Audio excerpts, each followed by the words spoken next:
Hi there, I'm Tom Monroe of Monroe Home and Commercial Inspections. I'm on an inspection today of a commercial building. The client called and told me that there was moisture coming inside their actual beauty studio, and they wanted me to determine out why. I've come up on the roof of the neighboring building, and I'm looking at the firewall and the actual separation between the two buildings, and I can clearly see how the water's got in and how it's damaging the building. Let me show you. So this big wall is actually a fire separation between the building that I'm working on, which is what you're looking at, and the building I'm standing on. And that firewall is also, when it's exposed, to be a building envelope, and it's to be maintained like a building envelope, which means it needs to be painted and maintained regularly. When the water is bleeding out of the cracks, what it's saying is it's absorbing moisture, and the water's trying to now get out and leave path of resistance. I've got my moisture meter, and I stick it in. It tells me exactly how much moisture is in that wall, that concrete. There's 41% moisture in that concrete there. As I step back and look at different parts of the wall, you can see that there's been a mild repair done there.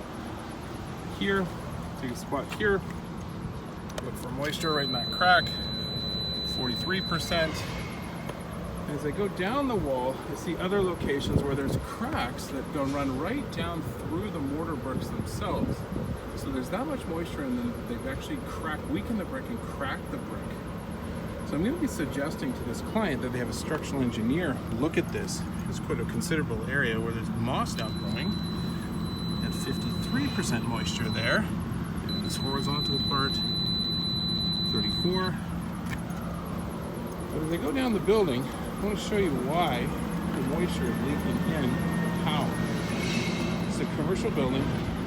It's got vertical concrete walls, and it's got concrete slabs that are poured that have post-tension cables with actual I-beam slabs that run through the building. I'm going to take you down and show you what those are in a moment. On this lower roof, you can actually see water running out of those blisters. And those blisters, sometimes when you poke them, they spit out moisture, just like that. You can actually push on it and see the water coming out. A little bit further down, you can see the water's coming out of the wall there. So on top of this poured concrete, the water's stopping, 56%. The water's stopping, and it's actually running back inside the building at that point, and that's what they're complaining to me about. So now that I'm down on the ground, you can see that water, how it's coming in each one of those joints, taking the least path of resistance, and for the privacy of the people that are doing some work on their beauty salon, I won't take you inside right now. You can clearly see how the moisture is getting in.